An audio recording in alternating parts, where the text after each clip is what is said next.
Hey man, Hey, my name's Dustin. I'm in Thrice, and you're watching HARDTIMES.CA.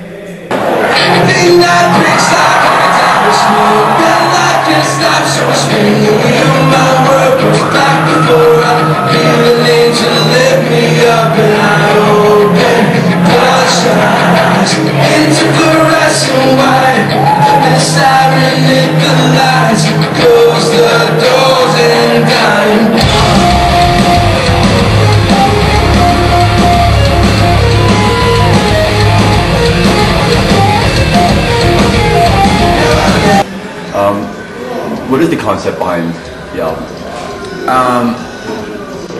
So the general concept behind the whole Alchemy Index project is that there's 4 different discs.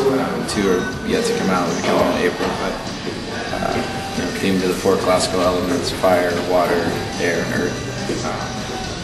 And to try to write towards those elements, both musically and lyrically, and sonically in the way that we record some of it.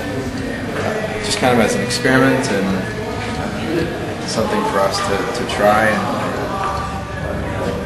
try different things with music and see where we want to go in the future. California is like often a hotbed of progressive ideas and political forward thinking. How do you think that element of California influences your band and therefore your concept, your lyrics, anything like that? I don't know if I see that so much that there's like a progressive element that influences us from California. I feel like we're pretty detached from a lot of things in California. For example, just the music scene. We've never been involved really. We grew up playing there, but we weren't attached to any specific scene.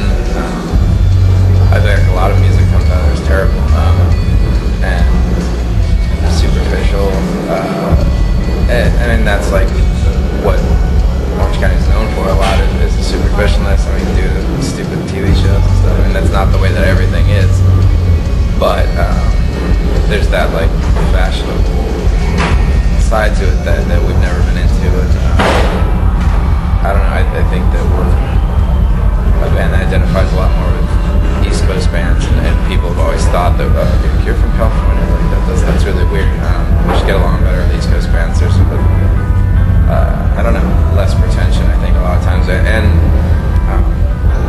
more experimentation. I think, especially the fact that there's basements. Like, we don't have basements in California, so like it's hard to foster a DIY scene. Because you try to have like a house party and it gets shut down right away because the sound just gets out.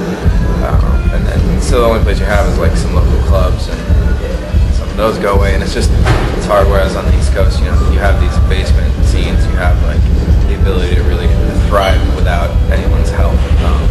So I think that fosters a lot more creativity and a cool sense of community that we never had. So we're very like appreciative when we meet bands that we really connect with on a musical and just as people as well. So back to Vagrant. Yeah, Vagrant.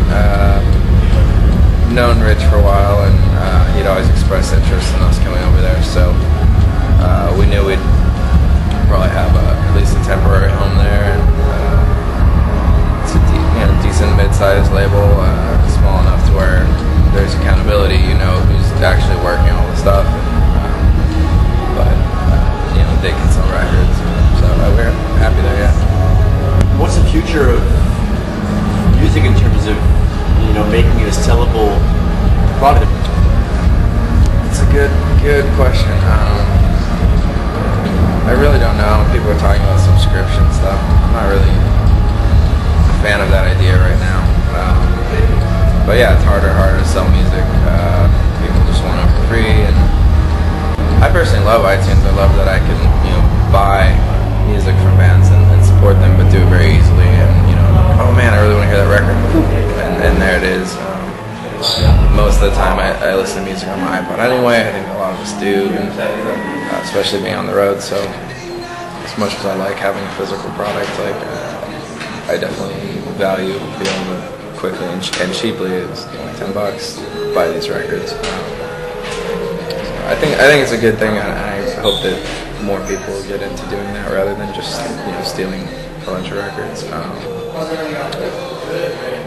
I don't know. I mean, if you'll realize by now, it's like harder and harder to be in a working band and make music for a living. So I don't know. I don't know what's coming, but I think bands need to be open to try different things and see what's out there. Does Thrice live off its music? Yes, but it's definitely getting hard. What makes up for album sales? Well, the thing is, album sales are not usually like the main source of income, but that makes it hard because you rely so much on touring, and especially with like starting families and stuff. It's hard to be on the road so much. And, so I think for us, the solution that's working itself out is us making our own records. So there's a lot less cost going into the record, and you're able to sell still a reasonable amount, but you don't have to sell some ridiculous number to recoup some crazy amount that you spent recording. So I think for us it's just kind of lowering our overhead, and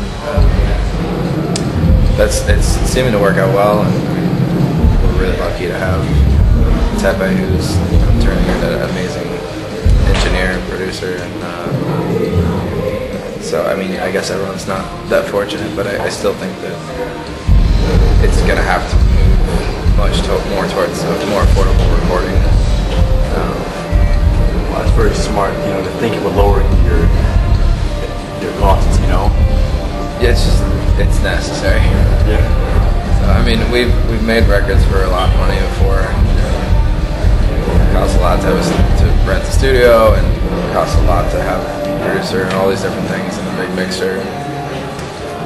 We've been I think we've learned a lot from the producers we worked with, but as far as sound-wise, I think that Tepe's doing, as good a job, if not better, than some of the people we've had work for us in the past, and especially mixing-wise, it's nice to mix your own record.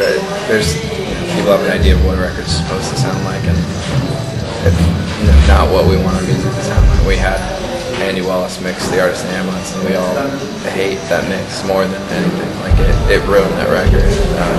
I wish people could hear how it was supposed to sound.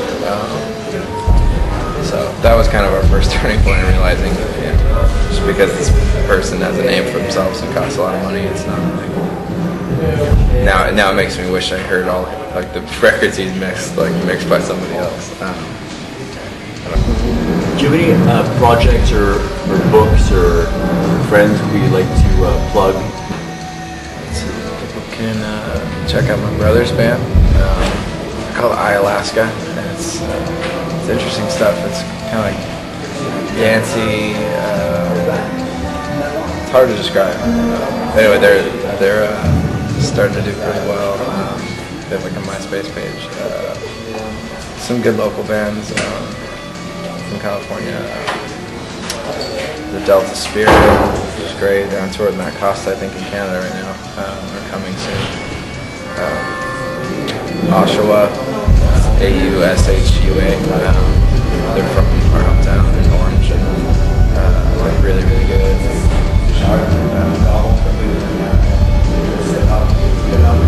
The Out Circuit. Just had a new record come out, which is the old bassist from Frodis, who's a good friend of ours. And, it's called Pierce the Empire with a Sound. Really cool record. I sing a song on it. So Sean from Coalesce sings on it. It's just a bunch of people do stuff. Tepe mixed it. So it's a cool record. Very nice. What books are you reading on the road these days? I'm reading a series by Dan Simmons. There's two books. It's called Ilium and then Olympus. Really good sci-fi. A lot of people don't like sci-fi. Just gotta find the right stuff. But he's mind-blowing. Just really big concepts. It's crazy.